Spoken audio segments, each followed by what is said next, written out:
सारे भाई ने राम राम। दोस्तों मैं प्रदीप संधू। भाइयों आज मेरे साथ हैं सुरेश कोथ, बारा खाप के पूर्व प्रधान और किसान नेता। और जो हरियाणा में भी किसानों पे लाठीचार्ज होया 10 सितंबर को, जो पिपली कुरुक्षेत्र में रैली थी, वहाँ पर किसान एकत्रित हुए 3 अध्यादेशों को लेकर। और आज जो मेरे साथ हैं सुरेश कोथ, इनसे पूरी जानकारी लेवांगे, पूछांगे वह जो से 3 अध्यादेश हैं कौन से हैं जो किसान विरोधी सरकार के द्वारा प्रस्तुत किए गए। राम राम भाई सुरेश सर। राम राम जी।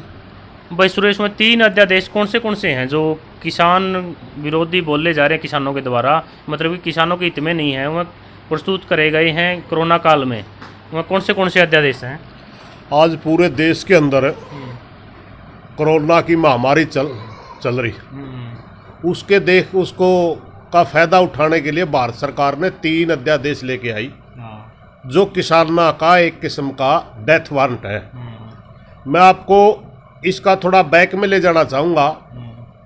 इन 3 अध्यादेशों के द्वारा 2 कानूनों को निरस्त किया गया। जो अपने देश में मौजूदा कानून चल रहे थे उनको निरस्त करके 3 अध्यादेश लाए गए। एक कानून था जिसको 1937 में सर छोटू राम और की सरकार ने बनाया था आज़ाद भारत में, उसको यूं का यूं लागू किया। मैं आपको बता दूं 1937 से पहले जब गुलामी का दौर था 35-34 में, उससे पहले किसान की फसल को व्यापारी घर से खरीदता था और उन व्यापारियों में बहुत से साथी तो ईमानदारी से व्यापार करते थे, मगर बहुत से साथी बेईमान टाइप के भी होते थे जिनके कंडे बाट लेने के अलग होते थे, देने के अलग होते थे। भाव का कुछ बताया जाता, किसान को हिसाब किसी दूसरे भाव से किया जाता था।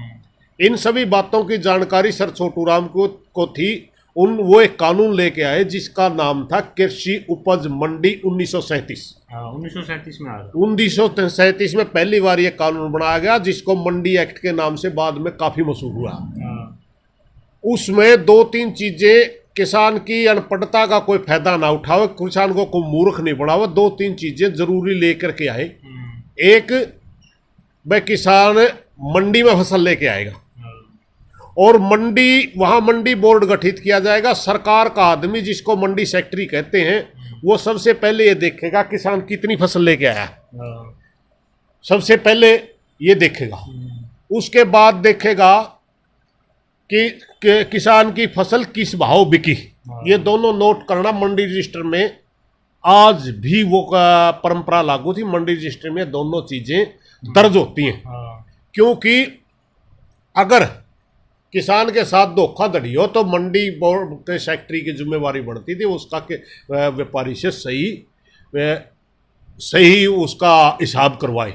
उससे 2-3 चीजें किसान को दी गई। 2-3 चीजों का कानून के तहत किसान को अधिकार दिया गया। एक, किसी भी अगर कंडे बाट पर किसान को अधिकार था, अगर शक होता है तो उसी समय किसान कंडी बाट चेक करवा सकता है। अगर कोई व्यापारी किसी भाव खरीदे और उसका हिसाब दूसरे किसी भाव से करे तो किसान को अधिकार था कि वो मंडी सेक्रेटरी के पास जाकर के अपनी बात रख के जिस भाव से उसकी फसल बिकी उस भाव से हिसाब करवा सकता है। ये सरकार की जिम्मेवारी लगाई गई।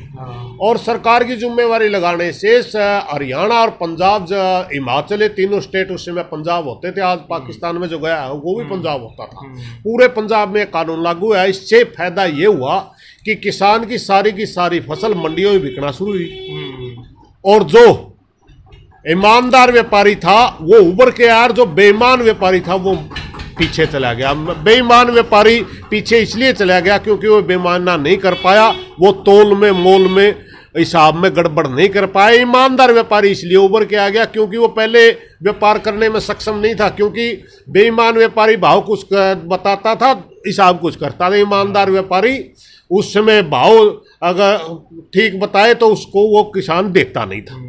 इसलिए इन बातों को दूर करने के लिए ये कानून लेकर के आए थे।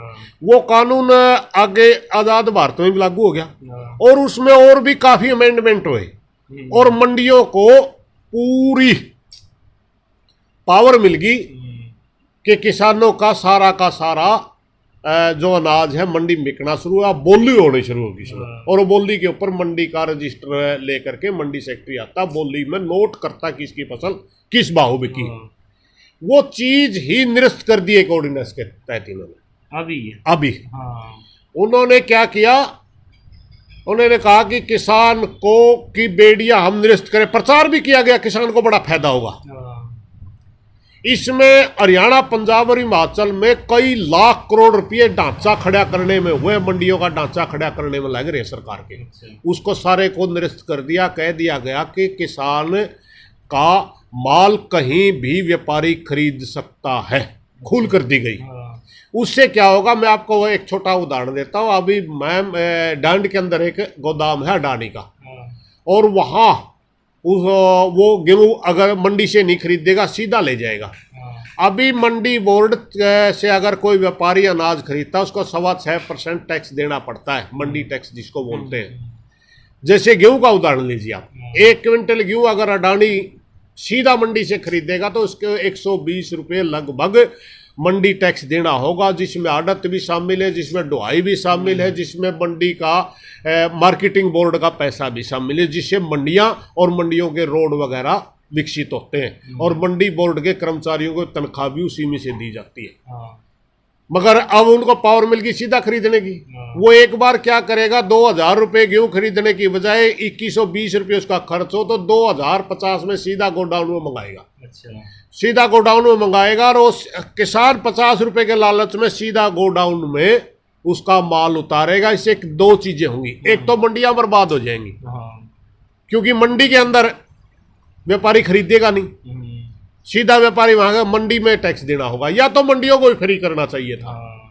उन्होंने क्या किया, बाहर फ्री कर दिया, मंडियों के अंदर टैक्स यूं का यूं लगेगा, इससे मंडियां बर्बाद हो जाएंगी। दूसरा क्या होगा, तोल में पहले की तरह गड़बड़ी होगी, क्योंकि किसान को जो सरकार ने अधिकार दिया था वह किसी भी व्यापारी का कंडा बाट कभी भी चेक करवा सकता है। हर साल सरकार की जिम्मेवारी बढ़ती थी कि कंडा बाट के ऊपर व्यापारी के मोहर सरकार लगाती थी, आप इसे तौल कर सकते हैं, हर साल चेक होता था। मगर अब वो नहीं है। रही बात कंडे की, कहते हैं आजकल कंडे वो हो गए, हमने 20 जगह कंडे पकड़ लिए। अभी शुगर मिल का एथल का उदाहरण देता हूं, 5 क्विंटल सरकारी कंडे में 5 क्विंटल गन्ना प्रति ट्रैली कम तोला गया चिप के द्वारा। तो इस तरह अगर व्यापारी ट्रैली के साथ कम तोल लेगा तो उसको चेक करवाने का भी अधिकार किसान को नहीं है।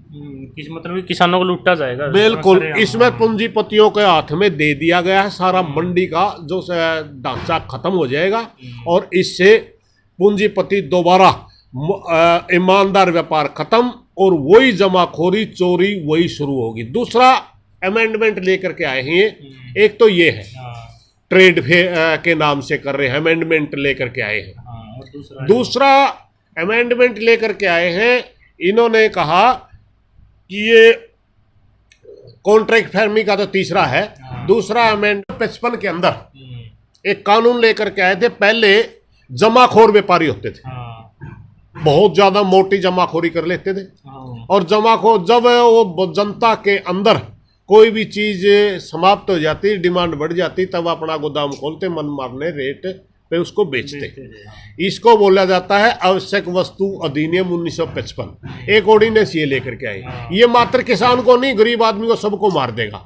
इसका साइड इफेक्ट क्या है, व्यापारियों को खुल कर दी गई। पहले हमारे देश के अंदर अनाज की, आलू की, दाल की, खाने के तेल की, इनके ऊपर एक स्टॉक सीमा होती थी भाई, इससे ज्यादा आप खरीद नहीं सकते, स्टोर नहीं कर सकते।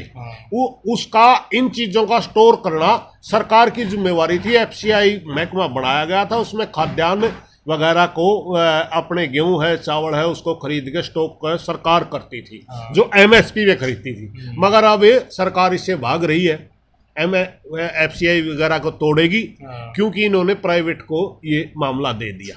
प्राइवेट कंपनियां क्या करेंगी, जैसे महाराष्ट्र के अंदर मैं आपको बताऊं, पिछले 2-3 साल पहले दाल को फ्री कराया था। 2-3 व्यापारियों ने सारी दाल खरीद ली, जो दाल 60 रुपये किलो बिका दी, 200 रुपये किलो पहुंच गई। और इस सरकार जो सरकार खरीद करती थी, चावल गेहूं, सरकार इसे भाग जाएगी, प्राइवेट व्यापारी खरीद देंगे। आर्मी की गेहूं भी किसी प्राइवेट कंपनी खरीद के देगी। या नहीं सरकार इस सारे मामले से भाग जाएगी, उससे एमएसपी पर किसान का फसल बिकनी बंद हो जाएगी, सरकारी खरीद बंद हो जाएगी, व्यापारियों के हाथ में, पूंजीपति के हाथ में किसान की गर्दन चली जाएगी। ये मोटा रोड़ा है। दूसरा रोड़ा ये मैं आपको बता दूं, जब मंडियां समाप्त हो जाएंगी तब मनमानी, जो पहला ऑर्डिनेंस ले गए तब मनमानी ये क्या करते हैं, बिहार के अंदर आज से 4-5 साल पहले मंडियां समाप्त कर दी गई, वहां पे पूरा का पूरा प्राइवेट को दिया हुआ है, सरकार का कोई लेना देना नहीं। उनका हालात क्या है, आज हमारे हरियाणा के अंदर धान बिका पिछले 1850, बिहार के अंदर धान बिका 1400। आज हरियाणा के अंदर बाजरा अगर सरकार खरीदती है 2000 से ऊपर रेट मिलेंगे। आज उत्तर प्रदेश का बिहार का बाजरा आपके हरियाणा के अंदर 1200 रुपये में पहुंचते आ रहे हैं, 1400 रुपये में चावल पहुंचते आ रहे हैं। तो वहां का किसान को इतना बर्बाद कर दिया। जो छोटा किसान था बिहार का 3-4 किले का, आप हरियाणा के अंदर, पंजाब के अंदर जो धान लगाने आते हैं, जो धान काटने आते हैं, उन बिहारी मजदूर भाइयों से पूछिए, वो सारे के सारे किसान थे, अपने खेत में काम करते थे, मगर उनकी हालत ये कर दी कि उनका खाने के दाने भी नहीं बचते, वो जमीनें खाली छोड़ के आज बंधुआ मजदूर बने फिरे हैं। ये हालात करने पर तुली है। तीसरा कॉन्ट्रैक्ट फार्मिंग, ये बहुत ही एक षड्यंत्र है किसानों के साथ। कॉन्ट्रैक्ट फार्मिंग में किसान को कोई पावर नहीं दी गई है। किसान के साथ कोई कंपनी एग्रीमेंट करेगी, जैसे अपने गांव की बात लीजिए, आज गांव कोतकला में मगर कोई कंपनी वाला आया और सारे गांव का उन्होंने कॉन्ट्रैक्ट कर लिया कि मैं आप गेहूं लगाइए और मैं आपकी एमएसपी से 50 रुपये फालतू खरीदूंगा या 100 रुपये फालतू खरीदूंगा। वो क्या करते हैं, जब फसल आती है, किसान की फसल प्राकृतिक आपदा से भी प्रभावित होती है, किसान की फसल खुले में रहती है, उस समय उसके पास 5-6 किस्म के विकल्प होते हैं। व्यापारी के पास, किसान के पास विकल्प नहीं होती है। कॉन्ट्रैक्ट उनका हो गया, किसान का और कंपनी का एग्रीमेंट हो गया, मात्र 2100 रुपये में गेहूँ खरीदेगा भाई, उनका ठीक है एग्रीमेंट हो गया, कंपनी फाइल लेकर चली गई। मान ले अपने गांव में प्राकृतिक आपदा हैगी और सारा बेमौसमी बारिश तर फसल ढह पड़ी, सारी छोटा दाना रह गया। कंपनी को पावर है, वो पूरे के पूरे गांव को या पूरे सारे किसानों को इनकार कर देगी कि आपके दाने का, आपकी गेहूं का दाना साइज कम है, इसमें चमक कम है, इसमें 8 किस्म की नॉर्म है उसमें, भाई ये पूरे के पूरे होंगे तब आपको वो मिलेगा। ये कॉन्ट्रैक्ट फार्मिंग कहाँ से आई मैं आपको बताऊं, ये बागवानी पे लागू है। शांता कुमार जी का रचा हुआ खेल है, एक बीजेपी का बड़ा लीडर था ये हिमाचल के अंदर, उसकी अध्यक्षता में एक कमेटी बनाई गई थी। वो बनाई तो गई थी भाई किसानों का विकास कैसे हो, मगर उन्होंने खेती कभी करी नहीं थी। पंडित जी थे, तिलक लगा के मांग के खाया था, कभी ये देखा ही नहीं था कि किसान कितनी मेहनत करता। उन्होंने कॉन्ट्रैक्ट फार्मिंग का कॉन्सेप्ट लिया है, बागवानी में लागू है, बड़े बड़े औद्योगिक देशों में लागू है, अपने यहाँ भी कुछ फार्मों में, हिमाचल में वो लागू है। वो क्या करते हैं, कॉन्ट्रैक्ट कर लिया सेब के बाग का,